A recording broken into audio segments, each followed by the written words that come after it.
Welcome to Shad Life. Well, I have the transition Bottlerocket sitting here. I have some parts on here already. I have a Shimano XT derailleur that I had laying around. Obviously, these wheels came with micro splines, so I'm just going to go Shimano XT on this bike because I have parts already. And no, that rotor is not going to be what goes on here. That's way too small. This will be running at least a 200 millimeter rotor. So I don't know what brakes I'm going to have on here yet. I did post a short showing that these 27.5 by 2.6 tires fit. Somebody mentioned, oh, they think that the frame will flex and hit, and there's like no way. There's plenty of room. There's no way the tire is going to hit the frame. The frame isn't going to flex that much, and if it does, I'd be very disappointed in this frame. So yeah, there's not going to be any clearance issues. I don't know if I'm going to run 2.6 tires on here. I might try them out and see what I think, but I'll probably run 2.5s or maybe even 2.4s on here eventually. We'll see how it goes. But yeah, this is the bike. I already had a dropper post that fits in here, so that's a no-brainer. I don't know what cranks I'm gonna get yet, but we will see. But what I do have is I got the fork. So the fork that I got is our Mizuki Super Z. So yeah, I'll pull this out of the box. I got the wolf tooth headset too. I'll talk about that in a minute, but let me change camera angles and I will pull this out of the box and show it to you. All right, so here we go. Mizuki Super Z. If you know anything about Mizuki, they are owned by Fox. This is essentially a Fox 38. It's got high speed, low speed compression. You can got tokens you can put in here.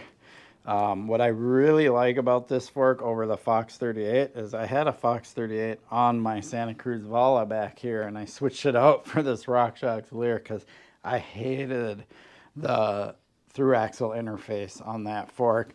The wider hole with the axle, and it was all the way through the dropout, so trying to put the through axle in was always a pain, and it just wasn't, I had the pinch bolts and all of that. I like this system much better, and you can even dial this in, like over here you have an Allen key or hex key, whatever you want to call it, so you can fine tune where this best clamps, and you want it to clamp up like that, so you don't want it down here where it could potentially get hit and loosened on you. You want it up here. But I like this system, and I think it's plenty durable. Other people might have differing opinions. I'm guessing if you're doing absolute full hardcore downhill at the highest level, you might want a beefier system up here, but I don't know. I really didn't like the Fox 38 axle. And then this obviously has rebound here too, so it's got all the stuff, all the goodies that you want in a fork. So really excited about this, and I got it at a really good price because Mizuki is having a rampage sale right now. So a fork that's normally over $1,000, I got this for like somewhere around $600. Let's stick it on here and just get an idea, kind of hokey way of doing it. Get an idea what it'll look like on the bike. Yeah, I mean, now that I see it on the frame, it's like, that's a lot of travel. It's not something I'm accustomed to. This will be the longest travel bike I've ever owned. I've pedaled around and ridden a couple of longer travel bikes and a downhill bike, but never have owned one. So really excited about this. Let me show you the headset really quick. So I did order the headset. It's a zero stack wolf tooth headset. Wolf tooth, I love their components. Any chance I get to buy wolf tooth, I buy them, and they don't sponsor me or pay me or anything. It's just that they are made in the US. They're a local company, and I think the stuff they make is super high quality. Like, it's just unbeatable. I would say if you're into high-end components like headsets and bottom brackets and all that stuff, it's either Wolf Tooth or Chris King, right? Chris King, of course, makes hubs. I won't be surprised if someday Wolf Tooth starts making hubs. They keep broadening the what they make. So yeah, I'm stoked on this. So I'm gonna have a few little red accents here and there, but I'm not gonna go overboard with the red.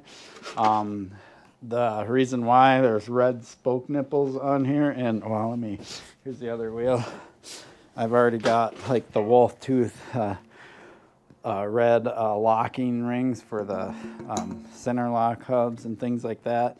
Very subtle, right? But I think that'll be just kind of cool. A few little subtle red things here and there. We'll see where else I put red, but I'm not going to go overboard. I will keep it pretty much to a minimum. Might decide to run a Wolf Tooth red seat clamp or something. I don't know yet. The frame came with a seat clamp, so we'll see where I go with that. But yeah, super cool. This is actually set up probably how I'm going to want to run it. It's in its linear mode. You can go forward. There's 4 options. One is bottom bracket height, and that's when you flip this, and it's in the high setting. I like higher bottom bracket and steeper head angle. If you flip it, you can go lower bottom bracket, slacker head angle, right? And then you can go forward or back. Forward is linear, back is progressive. And I think I'm going to start out linear. I generally like progressive for shorter travel bikes, but I think for a longer travel bike, I can at least start with linear, see if that's better for jumping and stuff like that. And then I might flip it if I don't like it, but we'll see. Lots to learn on this that I don't know yet. So I think probably the question that a lot of people might have is, well, Shad, you don't ride stuff that requires a 180 millimeter travel bike, so why are you building this bike, right? Well, there's actually a couple of reasons, so let's talk about those. So I posted on social media the other day that I'm going through my 3/4 life crisis, and it was kind of a joke, but in a way it's kind of not, right? I'm not getting any younger. I'm going to be turning 60 in a year and a half roughly, right? So I kind of look at this as kind of my last chance to really cut loose before I just age out to where I just can't do this stuff anymore. And I feel like I'm still able to progress, still able to learn, still able to push my boundaries a little bit and things like that. And if you've been following my channel recently, you might notice I've been riding a bit more, bigger stuff, mainly like going to localized, right? And I just went to that Farmstead bike park, and yeah, my goal is to keep progressing and hitting bigger and bigger jumps and more gnarly stuff. I'm gonna be safe about it. I'm gonna increment very slowly, but I want to get comfortable with that kind of stuff. That's the key to me, is I want to have confidence and comfort, not fear, when I ride stuff. So I got to gradually build my confidence and things like that. So that is my plan, and it's just reality, right? And sometimes I got to be realistic with myself and be like, I really am curious. Like, I've never owned a long travel bike, and I want, I went up to Spirit Mountain this past summer. Rode my Norco Fluid, and I felt very underbiked.